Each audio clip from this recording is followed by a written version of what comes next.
Hello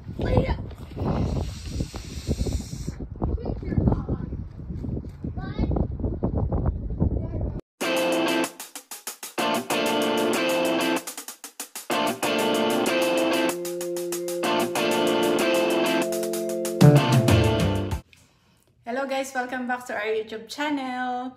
So today guys, gusto kong i-share sa inyo and sagutin yung question ng isa sa mga viewers natin na nagtatanong paano ba kami nakapunta dito sa Canada and ano ba yung mga ginawa namin or step by step namin ginawa to become eligible for that program. So yun ang pag-uusapan natin today. And disclaimer guys, itong isi-share ko sa inyo is based on my personal experience at ito talaga yung ginawa namin way back 2017. So, but before that, I would like to say thank you so much to all our new subscribers.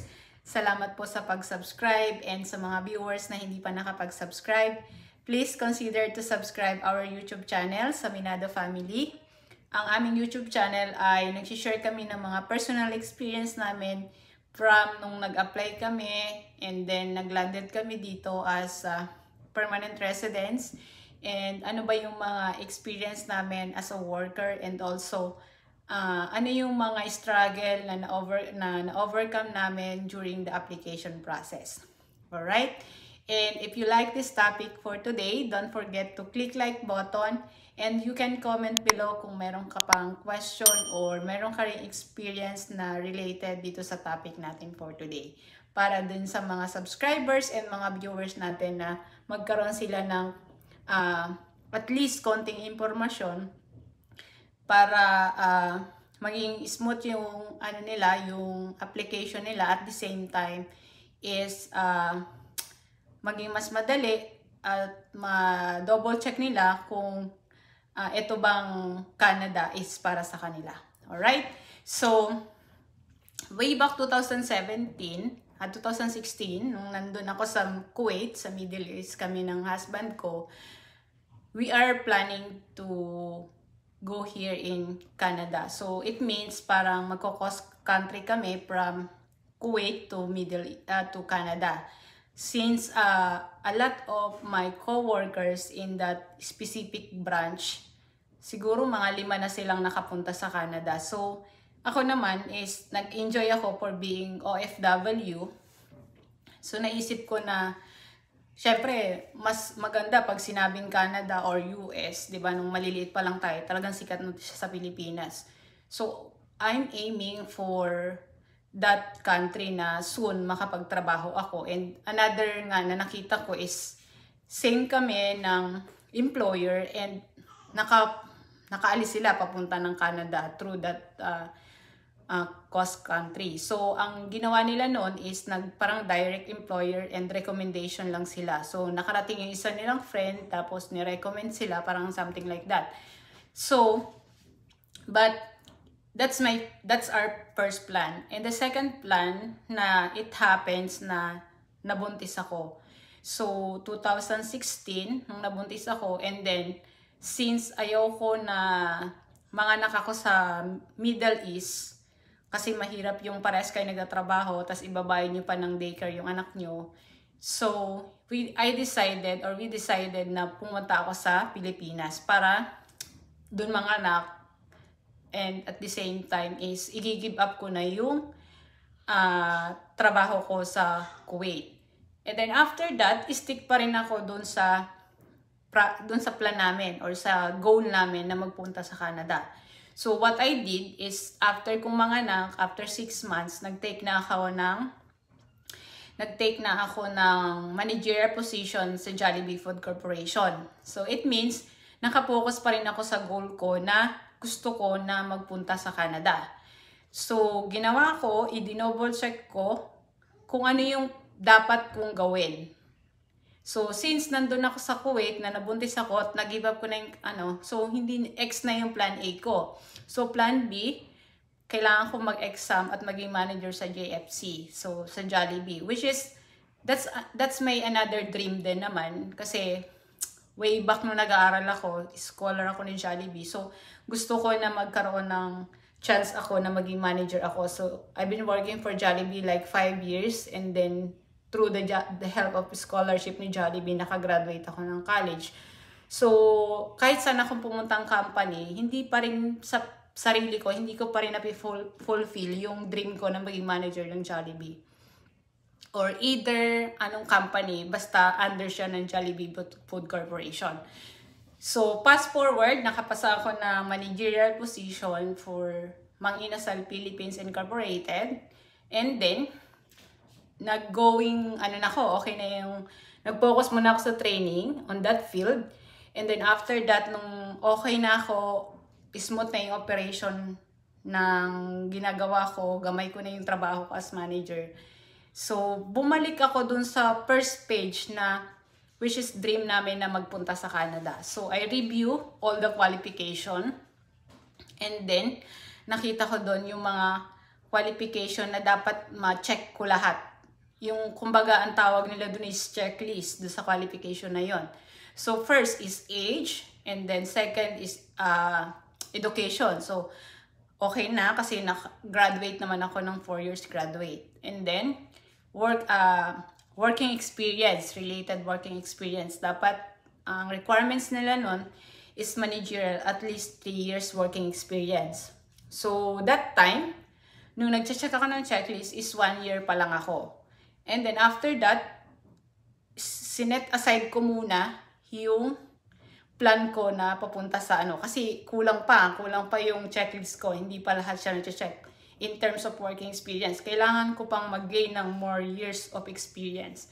And then when nag-approach na ako sa 2 years actually, somebody told me na yung manager ko na nandito sa Canada na you can apply for that agency or recruitment agency, which is Mercan, and binigay niya yung mga dapat kong gawin, yung resume and everything, yon. So doon sa plan ko na ginagawa na checklist, meron ding nagkaroon ako ng parang additional idea kasi nga sinishare niya sa akin kung ano yung naging pathway niya nung nakaraang nag-apply siya dito. And for me, as experience as ex-OFW, iniisip ko noon na dapat sure yung legit yung pupuntahan kong agency. Kasi in terms of Canada, talagang ang mindset ko nun, pera. Kailangan mag-invest ako ng malaking pera. Dapat hindi scam yung mapupuntahan ko. So, ang lagi ko nung reference is sana dapat may nakaalis na mas marami akong kakilala, na tunay kong kakilala na nakaalis through that agency. So, actually nun, mga siguro sa 8 or 6 na yung manager ko na nasa Jollibee na umalis na nandito na sa Canada. So, in that 2 years, nag-apply na ako, nag-visit na ako dun sa recruitment agency, which is Mercan, and then nag-grab na yung checklist na meron ako. So, in terms of qualification. So, ang ginagawa ko during that time na nasa Mang Inasal Philippines ako, lahat ng mga opportunity na pwede kong makuha na makakatulong sa application ko is ginrab ko.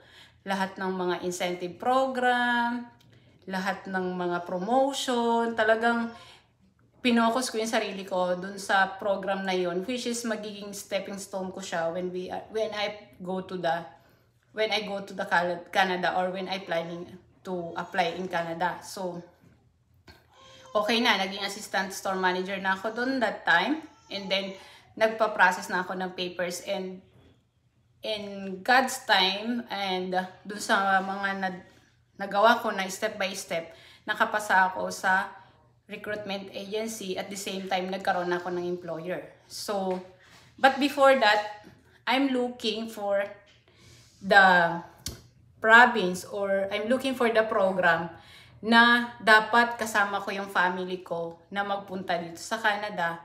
And chinek ko ano ba yung mga available pathway na pwede ako na qualify, yung mga qualification na meron ako right now. So nakita ko noon, mayroong express entry, mayroong AIPP, which is yung program na ginamit ko. And yung isa pa doon is parang work permit. So Dun sa AIPP, sabi ko, mas maganda ito kasi ito yung gusto ko na landed as permanent residence. Talagang during orientation, there's a lot of question ako dun sa consultant kung ano yung program na kukunin ko. And chinek nila kung qualify ako doon. So, chinek nila yung sahod ko, financial stability, tapos yung working experience and everything na nire-required doon sa specific program. So, ayun, okay na. AIPP yung ginamit kong pathway. And then, I have an employer. And the third one na nag-isip ako noon is, sabi nila, ang employer ko na tumanggap sa akin is Newfoundland and Labrador. So, minsan, iniisip mo, ay, ano ba yun? Under siya ng Canada, pero hindi siya masyadong sikat. So, in terms dun sa mga experience ko or step by step na ginawa ko, ang magiging, yung magiging suggestion ko, kung ikaw ay talagang, yung determination mo is magpunta or plan mo talaga or dream mo talaga na magpunta sa Canada is i-double check mo. Focus ka dun sa position na gusto mo. I-check mo yung mga working experience mo, mga past working experience mo, and i-check mo kung eligible ka ba dun sa mga program na available right now kasi nag-iiba-iba yung mga program na yan. And then, huwag kang mawawala ng pag-asa kung yung working experience mo is hindi pumasok doon. So, gawa ka ng paraan. Mag-stick ka, mag-decision ka kung ano in terms of trabaho sa Canada. Gusto mo ba mag-fast food ka? Yan ba ay talagang possible na pwede mong gawin at masimulan mo sa Pilipinas? Or else gusto mo maging butcher?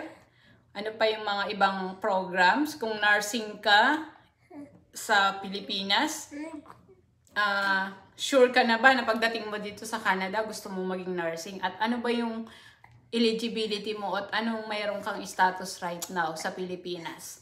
So, kapag na-check mo na yung mga bagay na yun at saka nakapag-desisyon ka na, mag-stick ka dun sa decision mo na yun and i-work out mo. Actually, hindi mo siya makukuha ng mangarap ka ngayon, next month, or the other month, or after 6 months, makukuha mo na siya agad. Especially, if you are skilled workers or nasa sa mga ibang mababang program or nasa ibang program. So, yun yung maano ko sa inyo. Walang shortcut dito sa pagka-Canada, except kung international student na mayaman ka, yun, pwede mong mapabilis. But as an international student is hindi agad siya direct to pathway to permanent residence. So, kung mayroon ka ng mahabang experience sa Pilipinas na eligible ka for express entry, it's mas better na mag-undergo na express entry kasi direct na siya sa permanent residence. But again, it depends on your personal profile. Okay? So, yun lang guys ang masishare namin sa inyo for today. And thank you for watching. And don't forget to click like button if you like this topic for today. And sa mga viewers na hindi pa nakapag-subscribe, please consider to subscribe our YouTube channel, Saminado Family. Hit mo na rin yung notification bell para updated ka sa mga incoming naming vlogs. Bye for now!